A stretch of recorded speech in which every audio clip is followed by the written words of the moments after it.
Hello and welcome to NTD News Today. Kevin Hogan here. Let's take a look at our top stories. Russian forces seize a major nuclear power plant in Ukraine. A fire there has been put out, but questions and concerns remain. We hear from both sides. Experts warn about the danger of warfare around a nuclear reactor in Ukraine. Some say if the plant's cooling function is lost, the world could see a repeat of the Fukushima disaster.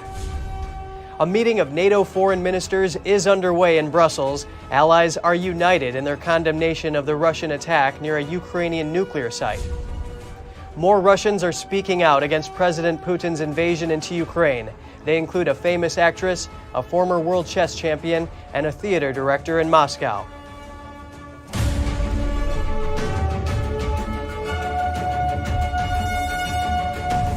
Ukrainian officials say they've put out a fire at a nuclear power plant in southeastern Ukraine. It's the largest nuclear plant in Europe.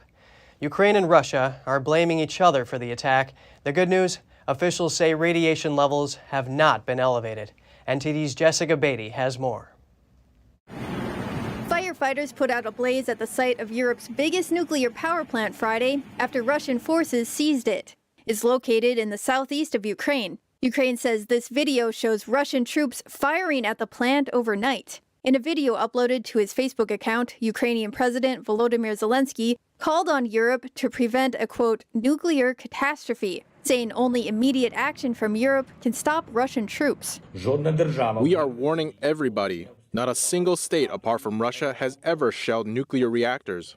Officials say the fire was in a training center, not at the plant itself. While Ukraine blames the attack on Russia, Russia blames the attack on Ukrainian saboteurs. A Russian Defense Ministry spokesman said the area had been under Russian control since Monday, and that in the early hours Friday, Ukrainian saboteurs attacked a Russian patrol unit to provoke return fire on the building. The purpose of the provocation of the Kyiv regime at a nuclear facility is an attempt to accuse Russia of creating a source of radioactive contamination. He said the nuclear plant is now operating normally. The UN's nuclear chief says no damage was done to the reactors, and an official at the state enterprise that runs the plant said radiation levels are normal. NTD couldn't independently verify either the Russian or the Ukrainian account of what happened. Meanwhile, Russia's defense ministry Thursday released footage of Russian forces entering the Kyiv region. A U.S. defense official said Russian troops were still 16 miles from Kyiv's city center. At the ceasefire talks Thursday, Russia and Ukraine agreed to set up humanitarian corridors to evacuate citizens from combat zones. The corridors would also reportedly help with the delivery of food and medicine to places with the heaviest fighting. Jessica Barty, NTD News. A recipe for disaster. That's what a nuclear expert warns of as war wages near a nuclear power plant in Ukraine. Fires there are worrying safety experts. Russian military attacks coincided with a Friday fire in Europe's largest power plant. It's located in southern Ukraine. Now a nuclear expert is sharing a dire warning. Unfortunately, we could be quite close to a catastrophe when you have active military operations, including shelling, missiles, when you have active nuclear power plants. It's just a recipe for disaster. And all it takes is one missile that goes off, or like we see, some shelling that results in a fire. The Russian military has seized the plant, and Ukrainian emergency services say the fire has been put out. A nuclear expert in Japan says there could be a repeat of the Fukushima disaster in Ukraine. That's if the power plant's cooling function is lost. The fire, the seriousness of the matter will depend on where the fire is happening, whether or not it is on the premises of the nuclear power plant, and whether it is really happening at the nuclear reactor building or not. James Acton is the co-director of the Nuclear Policy Program at the Carnegie Endowment for International Peace. He says that it's extremely important for Russia to keep all military operations away from nuclear power plants. What I want to emphasize, though, is that there was real danger tonight. A fire at a nuclear power plant is a dangerous thing, especially if firefighters are not able to reach the plant because they're literally being shot at on the way there. Acton says the likelihood of a meltdown is very small in peacetime, but during war, it's much more likely. He says direct bombardment on the plant could lead to a crisis, but points out something even more alarming, that the electricity for the plant's safety systems could get cut off, which might cause a meltdown. Acton also notes nuclear plants rely heavily on power from outside grids. Acton is concerned about subpar backup power systems as well. According to Ukrainian officials, radiation levels in the area are not at dangerous levels.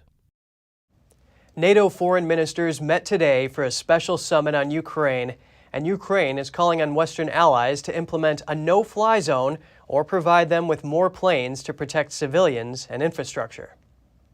A NATO foreign ministers meeting was held in Brussels on Friday to discuss Russia's invasion of Ukraine. At a press conference, NATO Secretary General denounced Russia's attack near the Zaporozhye nuclear site.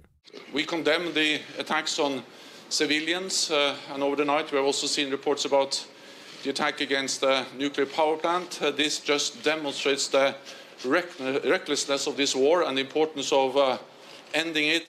U.S. Secretary of State Antony Blinken says NATO will act defensively in response to the conflict.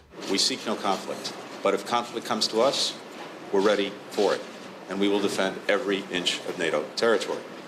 A shell reportedly hit and burned a building in the fighting near Ukraine's largest nuclear power plant. According to the head of the International Atomic Energy Agency, the site's nuclear reactor remains safe. All the safety systems of the 6 reactors at the plant were not affected at all. He showed an overhead view of the area near the reactor. German Chancellor Olaf Scholz said Ukrainian President Volodymyr Zelensky briefed him overnight on the situation. He confirmed the fire was already under control.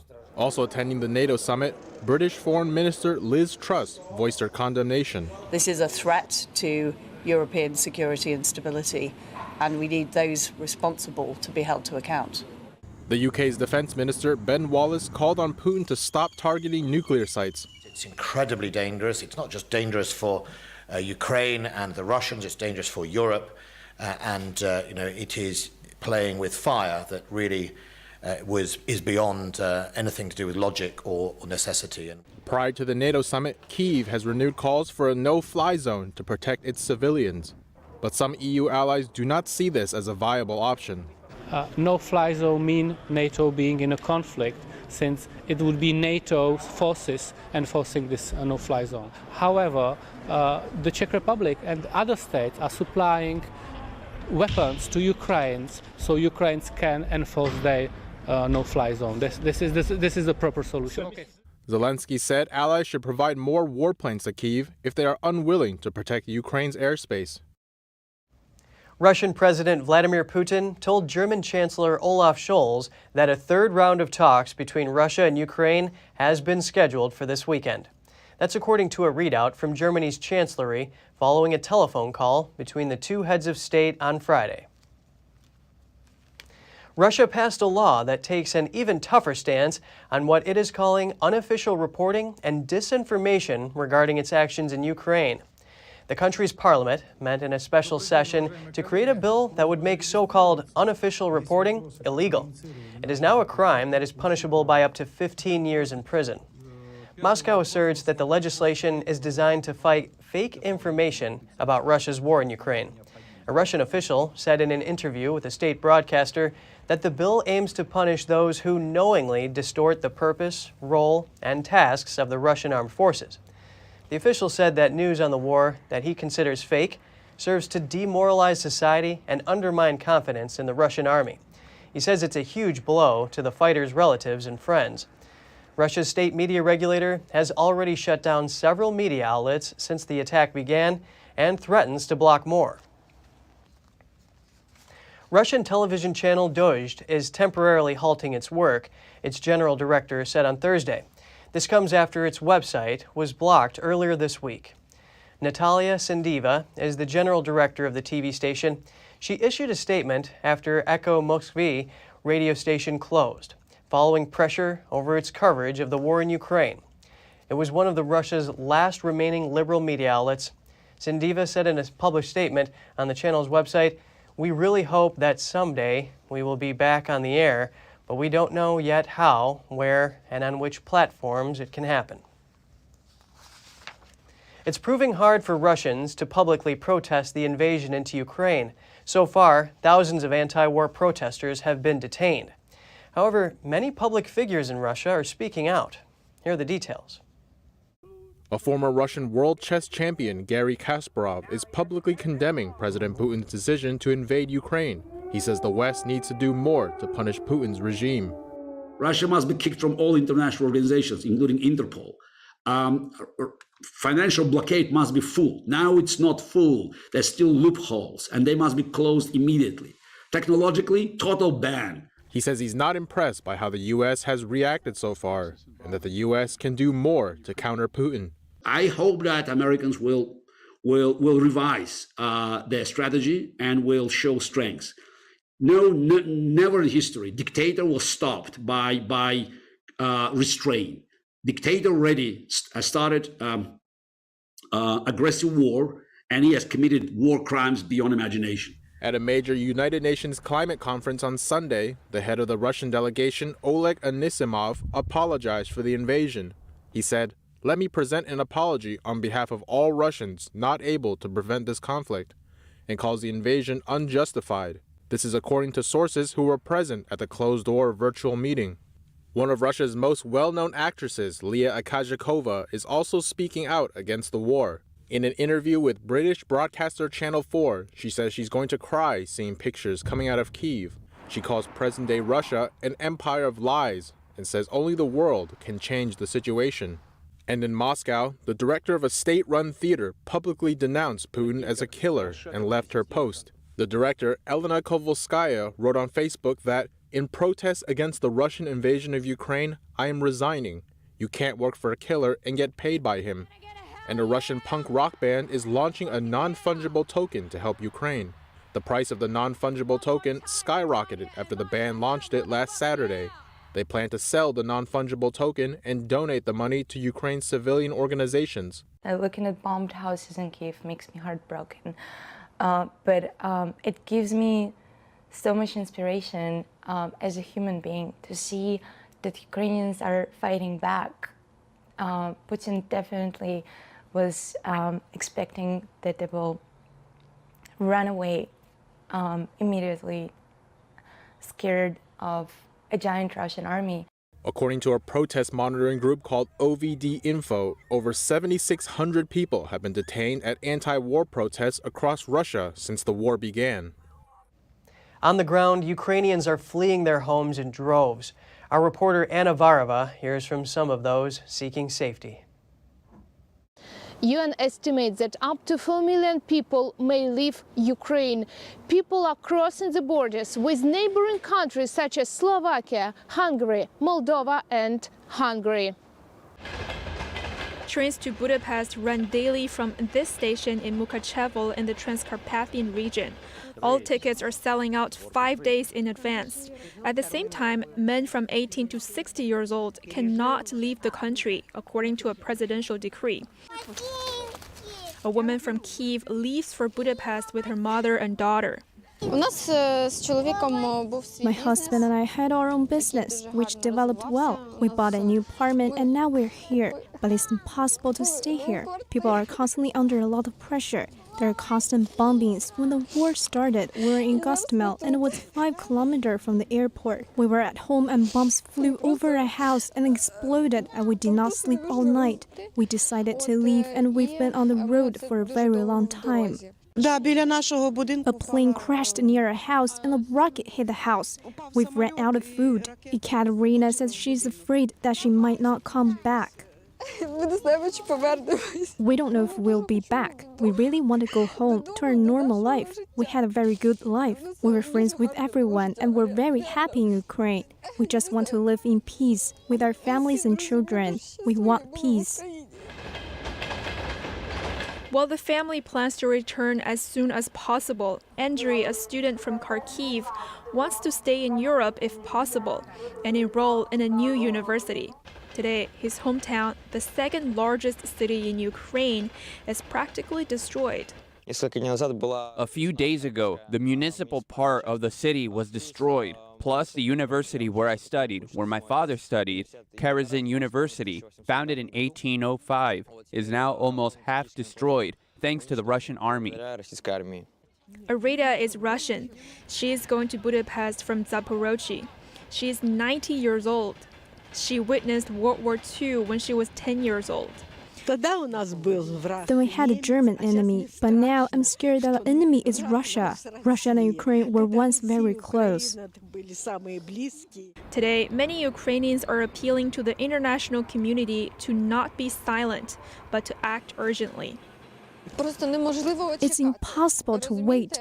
Every day is very stressful. So many lives are lost. There are children who cannot eat normally. This is a tragedy, and every family is grieving. And every day of delay is a tragedy for every family. We need to do something quickly. We really want to have some kind of support in this situation. We're on our own land, and we have not invaded anywhere. We have not touched anyone.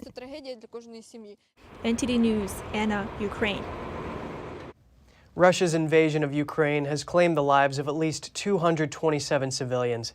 That number comes from what the UN Human Rights Office recorded. But Ukraine's State Emergency Service said over 2,000 civilians have died. NTD is not able to independently verify the figure. Next, we hear from Russia scholar, author, and adjunct professor at Johns Hopkins University, David Satter. He gives his perspective on issues like the sacrifices Americans may need to make, the impact of sanctions, and the outcome of recent negotiations between Russia and Ukraine. We've gotten the latest news, simply that the most important is that there's been agreement on creating some humanitarian corridors to allow some people in contested areas to leave so that they don't get caught in the fighting that's taking place there. I mean, that's not big progress toward a settlement of this issue, but at least it will spare some human lives. And we've also got reports, of course, that the Russians are planning to conduct public executions in the cities that they take. I've heard an interesting thing from the Russian internet that Igor Girkin, who was the defense minister of one of the so-called independent republics, is saying that the Ukrainians are doing a much better job in reaching the Russian population with their version of events than the Russians are. Do you think these new U.S. sanctions against Russian oligarchs are going to make an impact? Well, they'll make an impact on the oligarchs, but the important thing is that the economy itself is in a lot of danger. There are huge lines as in the mega stores that exist in Russia. Oftentimes they're branches of foreign stores, and people are buying up everything they can get their hands on. There are restrictions on purchase of foreign currency. Interest rates have gone way up so that people can no longer buy apartments or houses. People who had planned on doing so just a few weeks ago find it's now impossible. Let's look at this in terms of the American people. Even in Newark, New Jersey, city council members were trying to stop the sale of gas from Russia-based Lukoil, and some of the constituents in that area were saying, well, this is targeting us, not Russia. What's your response to this? It's a shame that people look at it that in such selfish terms. I mean, those who say it's targeting us. The reality is this is done for us. This is done for the American citizens. We don't want our soldiers going there and getting murdered by Russian troops. But we've got to be able to accept sacrifices, and that means there's going to be economic disruption and dislocation in this country. But that's a very, very modest price to pay to stop what is really a threat to world peace and what's a threat to our own security.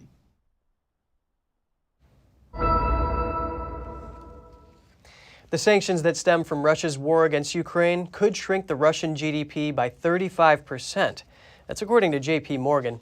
And in terms of the U.S. economy, there are 5 ways the Russian invasion could impact Americans, according to The Hill. Those are higher gas prices, higher food prices, travel restrictions, a more volatile stock market, and faster interest rate hikes from the Federal Reserve to combat inflation. Gas prices haven't been this high in nearly 10 years. The national average price for a regular gallon of gas climbed to $3.84 today. AAA says it's the highest since September 2012, and rising at a pace we haven't seen since Hurricane Katrina in 2005. They're expected to continue to soar as Russia continues its invasion of Ukraine. 9 states are already paying more than $4 a gallon, and the national average is expected to get there soon too. Other effects of the war at home: Ukrainians already in the U.S. can now stay for up to 18 months. That's after the Biden administration granted them temporary protected status. The policy will likely benefit around 30,000 Ukrainians already in the nation. Most of them are either on temporary visas or have no legal status. TPS will also provide work permits to eligible Ukrainians. Applicants must meet all eligibility requirements and undergo security and background checks. The policy only applies to Ukrainians traveling to America before March 1st. Elsewhere, Immigration and Customs Enforcement announced it has suspended deportation flights to Ukraine. More than 1 million Ukrainians have left their country since the Russian invasion. In Wisconsin, the state Supreme Court approves congressional and legislative maps proposed by Governor Tony Evers. A court ruled in November that the maps would take a least changes approach. It said the Democrat governor's maps were the ones that kept in place the current district lines, and that those give Republican majorities and make the least amount of changes to current political districts. Additionally, the court said the maps also satisfied the federal Constitution's population equality requirement. Republicans hold 5 of the state's seats in the U.S. House of Representatives, while Democrats hold 3. Evers said in a statement that his maps improve on those from past years, including those he vetoed from Republicans. He says he won't stop fighting for nonpartisan redistricting. Florida Governor Ron DeSantis is expected to sign into law a bill that bans most abortions after 15 weeks. The state Senate passed the bill along party lines Thursday. It has already cleared the House. The measure only allows abortions after 15 weeks if there is serious risk to the health of the woman. It does not allow exemptions in cases of rape or incest. Currently, Florida allows abortions up to 24 weeks without a mandatory waiting period. This means a woman can terminate her pregnancy the day she arrives at a clinic. If signed, the measure would take effect on July 1st. Arizona's Senate and West Virginia's House passed similar 15-week abortion bans in mid-February. In San Jose, the largest city in the Bay Area, hit an unfortunate milestone this week. The number of pedestrian fatalities reached an all-time yearly high. NTD's Adelina Astanalti has the story. Right across from this YMCA is a street that a pedestrian got hit Wednesday just before 4:30 on Coldwater and White Drive. Police hasn't released the victim's name, but we know that he lived only a couple steps away from this intersection. The individual driving the vehicle struck the pedestrian who was on the side of the roadway, apparently exiting his vehicle. The victim was taken to the hospital and later died due to his injuries. The police are actively investigating this case. They are asking for anyone who witnessed the incident to reach out with any evidence and urge the driver to turn themselves in.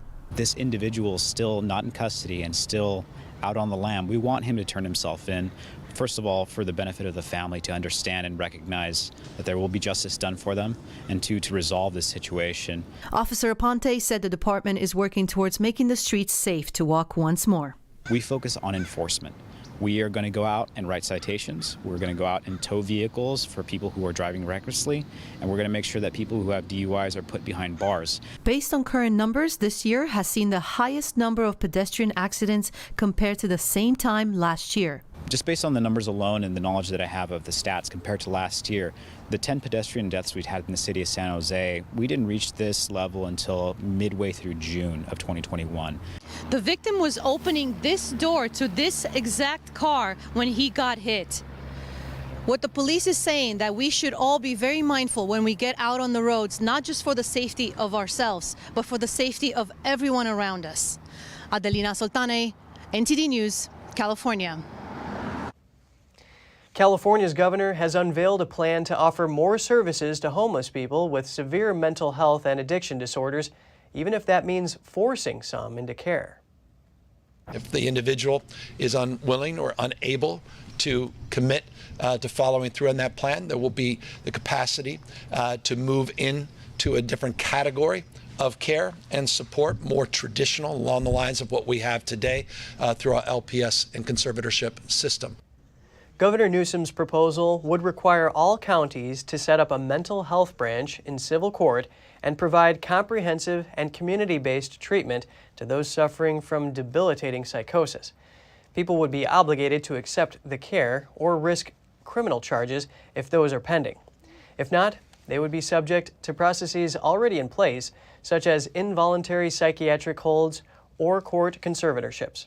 Many advocates for homeless people have opposed such a move, calling it a violation of civil rights.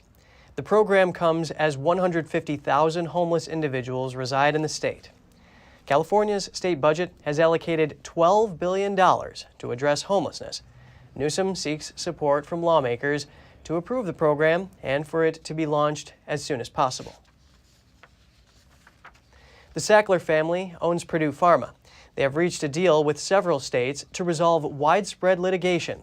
They are alleged to have fueled the U.S. opioid epidemic with their drug OxyContin. The Sacklers have agreed to pay up to $6 billion in cash. That money will be used in communities to help resolve a crisis that has led to nearly 500,000 overdose deaths over the past 2 decades. The deal was revealed in a court filing more than 2 months after a judge upended a prior settlement. That included a $4.3 billion cash payment. As part of this new settlement, 8 states and the District of Columbia have agreed to stop fighting Purdue's effort to protect the Sacklers from future opioid lawsuits. The settlement still needs to be approved by a judge. The Sackler family has faced intense scrutiny, including investigations, lawsuits, and hearings on Capitol Hill. They said in a statement Thursday that they sincerely regret that OxyContin unexpectedly became part of an opioid crisis. The family members said they acted lawfully, but that a settlement was by far the best way to help resolve a, quote, serious and complex public health crisis. Coming up, a musher could make history this weekend when the Iditarod Trail Sled Dog Race begins in Alaska. The competitor is tied for the record for most wins. Stay tuned for more here on NTD News.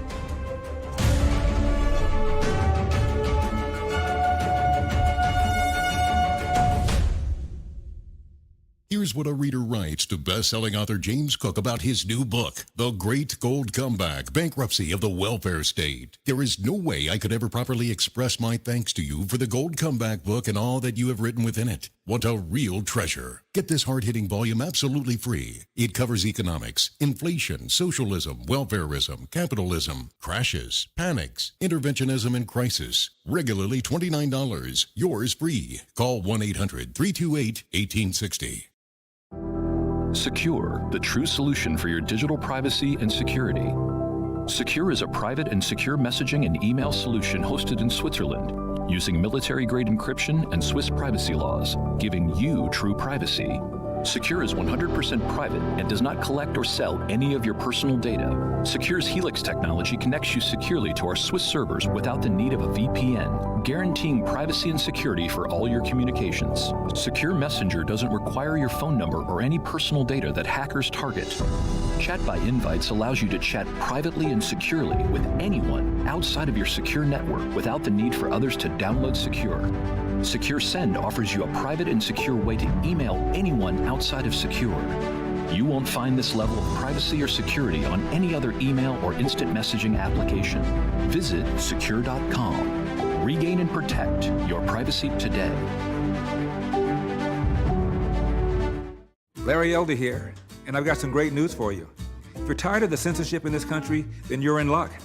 You can go over to epictv.com and watch honest programs that don't spin the facts.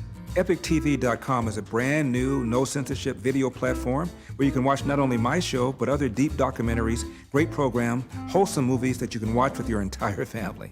So, head over to EpicTV.com. I'll see you there.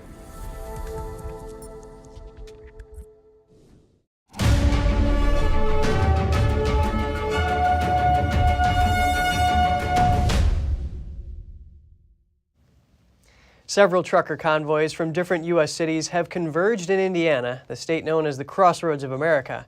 At the rally last night, turnouts exceeded the venue's capacity, and the highway exit to get there had to be shut down. NTD's Jason Perry brings us more from the rally. This barn in Monrovia, Indiana, could not fit the thousands of people who showed up to attend the rally. People's Convoy organizer. Brian Brazzi, the co-organizer of the People's Convoy, said the time is now. Every single truck driver around the world, now is your time to stand up and send a message to your world leaders and your governments that they work for us! And the attorney for the People's Convoy also got the crowd fired up. When you are staring at a locked and loaded double barrel full of hate and anger and tyranny that is about to do you in, you stand up! You stand up!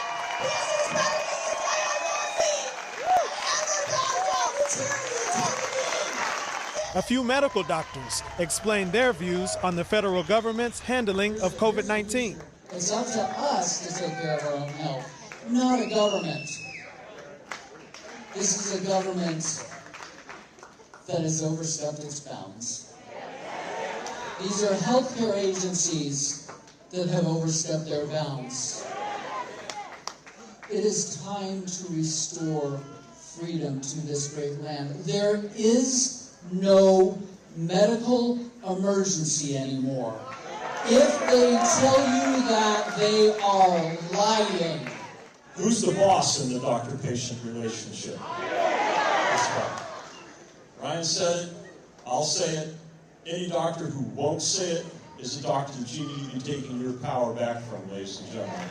Now that the rally is over, a couple of things stressed during the rally is that it's not a black thing or a white thing or a Republican thing or a Democrat thing. They say it's an American thing and that the government works for the people. The convoy is almost to D.C., and the next stop is Cambridge, Ohio. Jason Perry, NTD News, Indiana. The convoys are expected to arrive in Washington, D.C. this Saturday on March 5th. And if you'd like to watch the full version of the rally, you can visit ntd.com. Hawaii is lifting its strict entry requirements later this month. Starting March 26th, domestic visitors will no longer have to show proof of vaccination or a negative COVID test.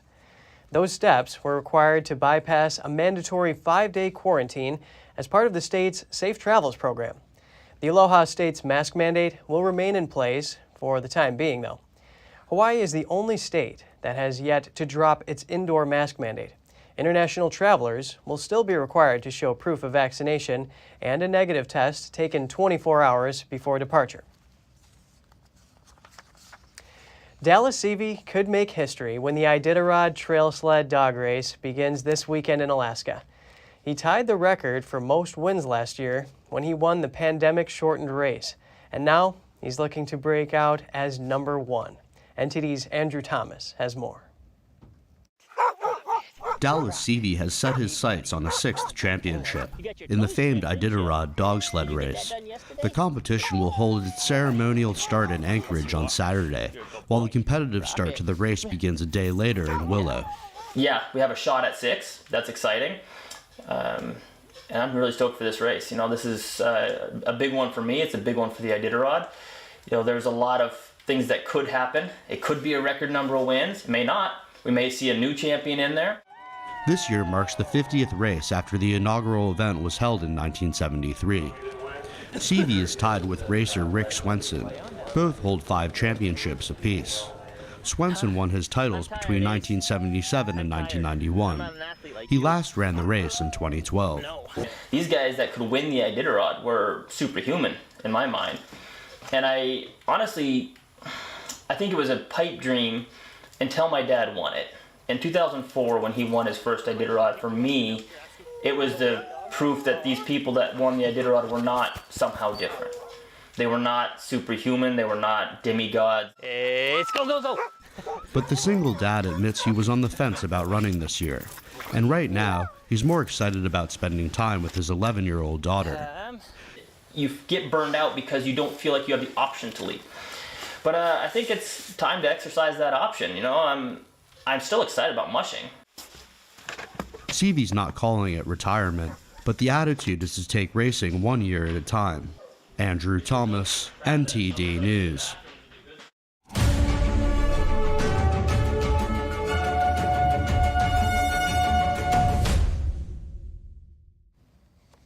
A bipartisan group of U.S. lawmakers has demanded clarification from Hong Kong and Shanghai Banking Corporation, or HSBC, over freezing accounts of Hong Kong activists. They also accused the bank of restricting the accounts of American citizens. The group of 6 U.S. senators and members of the Congressional Executive Commission on China issued a letter to the HSBC Group chief executive. They request transparent answers for the bank's actions. After the bank froze the accounts of Hong Kong activists, independent media, and civic groups, many of them were forced to close or end their operations. The group further said they were informed that the accounts of American citizens were restricted, including at HSBC branches in the United States. Head of communications at HSBC Bank USA says the bank is in receipt of the Commission's request and will work to address their questions. Former Secretary of State Mike Pompeo speaks in Taiwan. He says the island should no longer be treated as secondary to Communist China. He says it needs America's full diplomatic recognition. America's diplomatic recognition of the 23 million freedom-loving Taiwanese people and its legal, democratically elected government can no longer be ignored, avoided, or treated as secondary. It is my view that the United States government should immediately take necessary and long overdue steps to do the right and obvious thing, that is to offer the Republic of China Taiwan America's diplomatic recognition as a free and sovereign country. Pompeo also said that Beijing sees it as its mission to bring Taiwan under its control, and that last year's takeover of Hong Kong boosted its ambitions. Washington ended formal diplomatic relations with Taiwan in 1979 when it recognized the People's Republic of China, but has kept unofficial relations with the island. Communist China claims Taiwan is its own territory and has threatened the use of force to bring it under communist control. The U.S. Navy recovers the wreckage of an F-35 fighter jet that crashed into the South China Sea in January. The Navy says it recovered the aircraft from a depth of over 12,000 feet. It was recovered using a remotely operated vehicle that attached specialized rigging to the aircraft. Another vessel then used a crane to lower a hook to the sea floor. Together, they lifted the aircraft to the surface.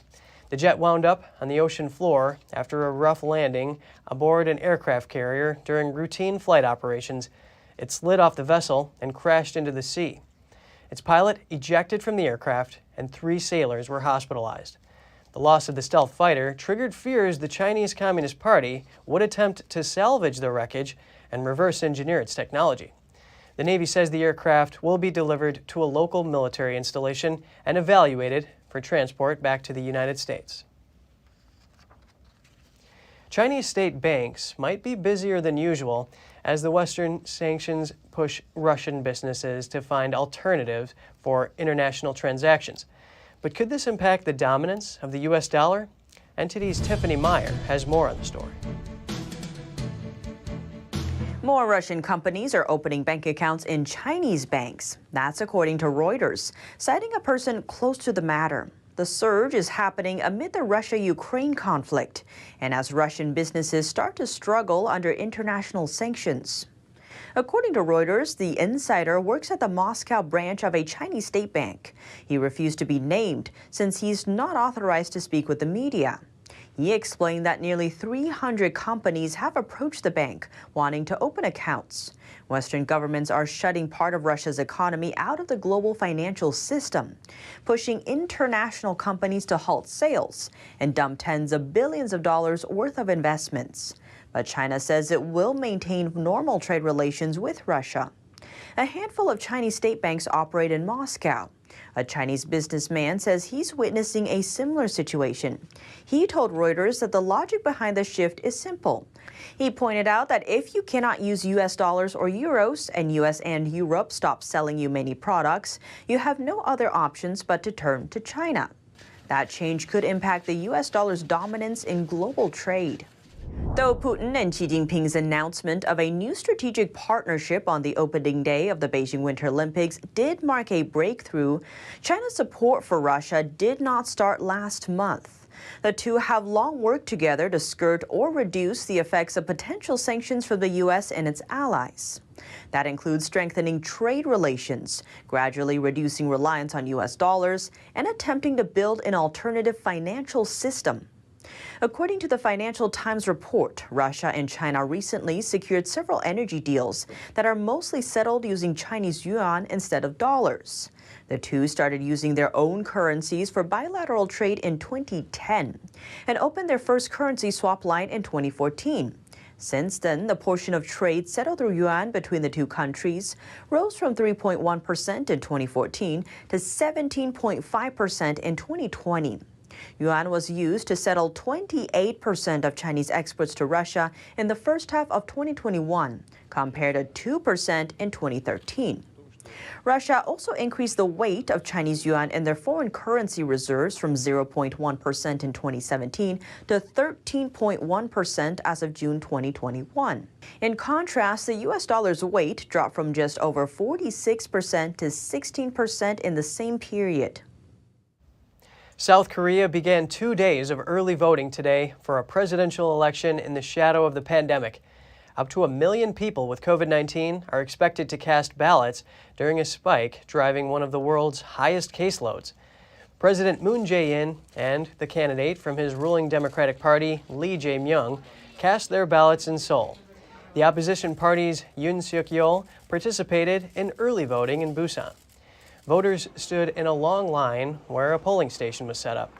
Election workers in protective equipment, including face masks and shields, checked voters' body temperature. Voters are choosing a replacement for Moon, who cannot run for re-election due to term limits. Yoon got a boost on Thursday when a fellow conservative dropped out and gave him his support. This could tip the balance in the closely fought election away from the ruling Liberals. The race has largely focused on seeking a leader to clean up polarized politics and corruption and to tackle runaway housing prices and deepening inequality that have dogged Asia's fourth largest economy. South Korea's government issued a natural disaster alert. This after a wildfire broke out near the Hanul nuclear power plant on the East Coast today. President Moon Jae-in has ordered an all-out effort to protect the plant. It has 6 nuclear pressurized water reactors operated by the Korean Hydro and Nuclear Power Company. Aerial footage shows smoke and flames in nearby mountains. Output for one of these 6 reactors was reduced to unstable weather conditions. Of the total, 5 reactors are currently in operation while 1 is under maintenance. The authorities have not said how far the fires are from the site of the plant. The fires have destroyed a total of 12 residential properties and 3 storage units. Up next, a joint mission between the European Space Agency and Russia to send a rover to Mars is potentially on hold amid the war in Ukraine, but its mission remains critical. Find out more after the short break.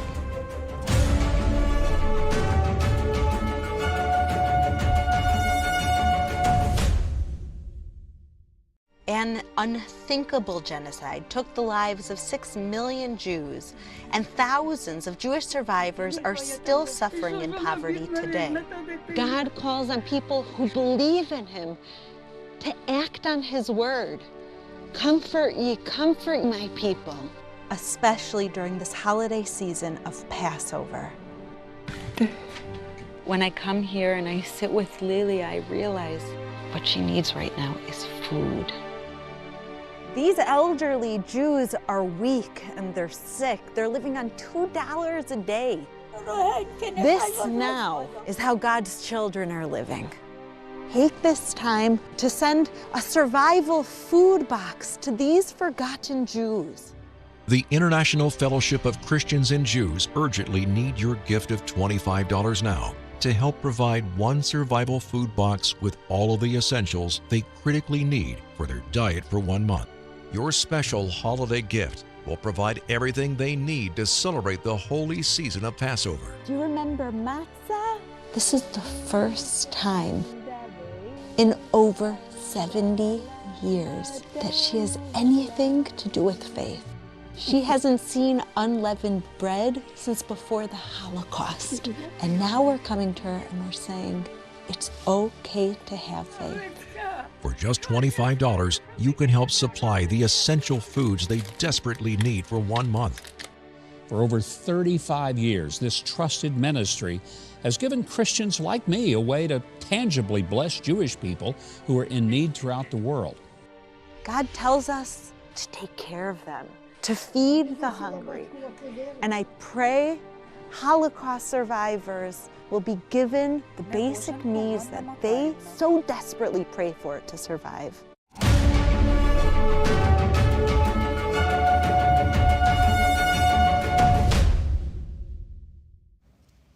The European Space Agency says the planned launch of a rover in a joint mission with Russia to Mars this year is now very unlikely due to sanctions linked to the war in Ukraine. But the mission remains vital to determining if life could have existed on the Red Planet. NTD's Andrew Thomas has more. Also known as the ground test model, the Amalia Mars rover is the exact replica of the Rosalind Franklin rover. That vehicle had been set to go to Mars in the fall, but has faced another delay due to the conflict in Ukraine. Amalia won't be going to the Red Planet, but her ground operations remain vital to the mission. It's the exact replica that we use first to perform all the what we call end-to-end testing to demonstrate that we are ready for the real operation. And we will use during the mission to recreate a difficult condition that the flight model might encounter. The Rosalind Franklin's launch was already postponed from 2020 due to the pandemic and technical problems. Final tests were only in mid-February. A Mars terrain simulator was also created, where engineers could verify the rover's ability to move on various terrain. The Martian ground we have recreated here represents quite well the surface that we plan to land on during the ExoMars mission, but also the external conditions such as gravity that is different on Mars. We are also capable of simulating specific ground inclinations in case the rover should find itself in situations with different inclinations or obstacles, such as rocks. The 6-month mission is part of the European Space Agency's ExoMars program, in cooperation with the Russian space agency Roscosmos. The Rosalind Franklin rover is expected to land 9 months after its launch. It will seek traces of current or past life forms by analyzing soil samples. The NASA rovers, they had problems with the soft sand, so they were buried in some difficult conditions. So here in this mobility facility, we can basically test difficult conditions in terms of soil and recreate those conditions and step out from those conditions safely. Scientists believe Mars probably had water at some point, meaning there's a possibility life once thrived there. But those theories have yet to be proven. We know that Mars, from its morphology, has had in the past, and when I say past, I am talking about hundreds of thousands of million years ago, probably some liquid water, so rivers or lakes. And it is presumable that if there were these conditions, there were also some forms of life. We don't know which ones, but it is a possibility. So this project has been built and assembled in clean rooms with this goal in mind. So far, only 5 American rovers and 1 Chinese rover have been able to land on the Red Planet. If successful, Rosalind Franklin will be the first European-Russian rover to operate on Mars. Andrew Thomas, NTD News. World number 1 tennis player Ash Barty withdrew from the Indian Wells and the Miami Open tournaments. She says her body has not recovered after her January triumph at the Australian Open. The 25-year-old Australian has struggled with shoulder, back, and foot injuries during her career, in which she has won 3 different Grand Slam events. She wrote on Twitter that her body had not recovered the way she had hoped it would after the Australian Open. She said she doesn't believe she's at the level necessary to win the events. Barty's opponent in the Australian Open final, top-ranked American Danielle Collins, also withdrew from Indian Wells on Thursday, citing a continuing injury. The Indian Wells main draw begins next week, with the Miami Open following at the end of the month. Are you experiencing headaches, dizziness, or nausea? Well, it could be your eyes. On today's health segment, we're going to look at a common eye condition called binocular vision dysfunction. Here's Gina Marie, who brings us Strong Mind and Body.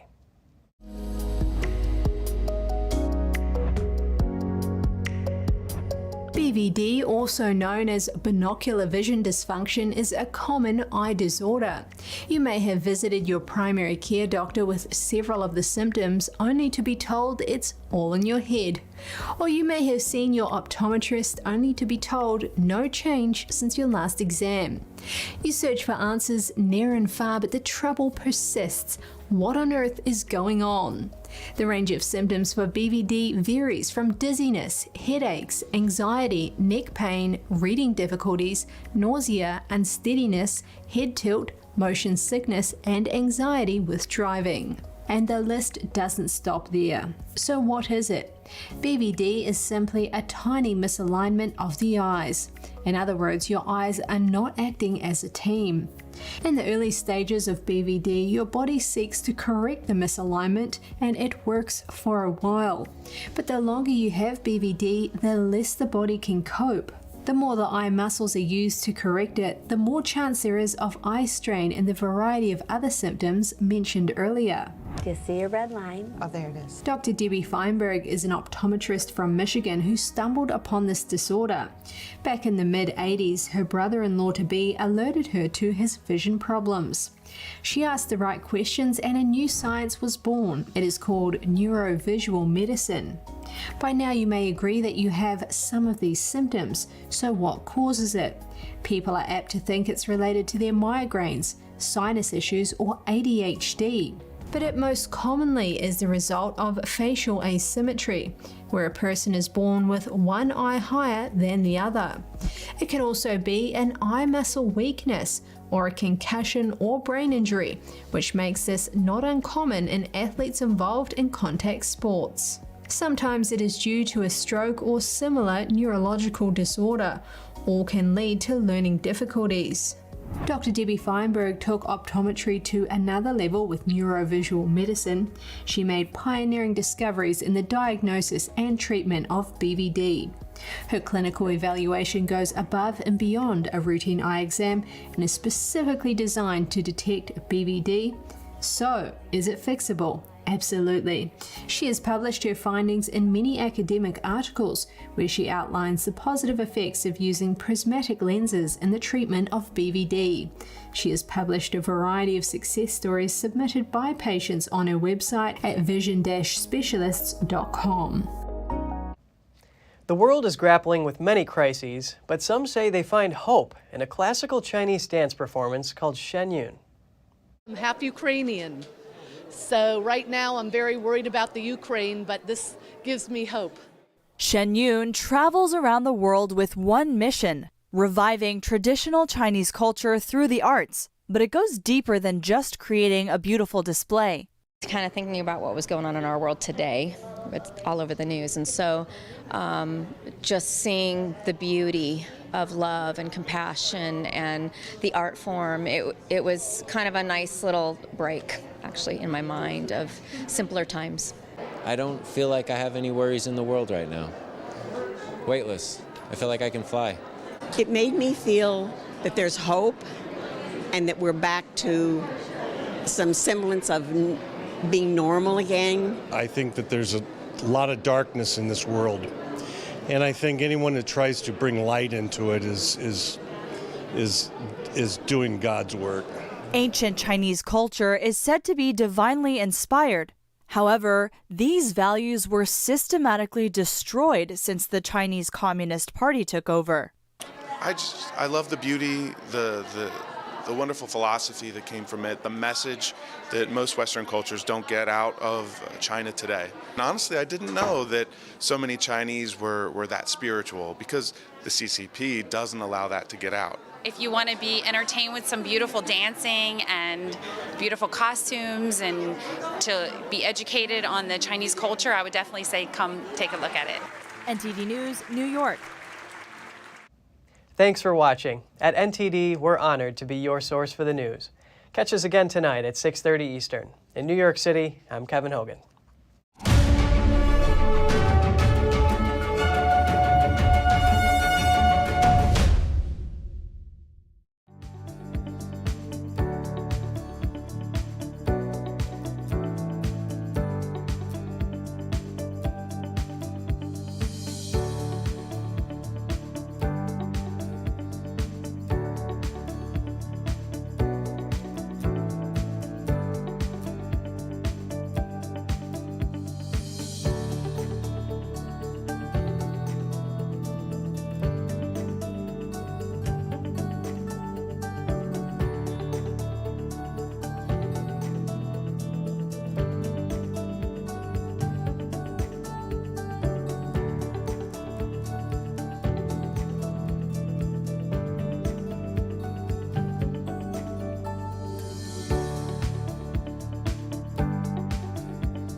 Thanks for watching us on YouTube. Did you know YouTube only keeps selective videos on its platform?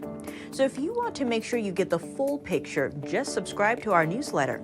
Go to newsletter.ntd.com and sign up. It's free.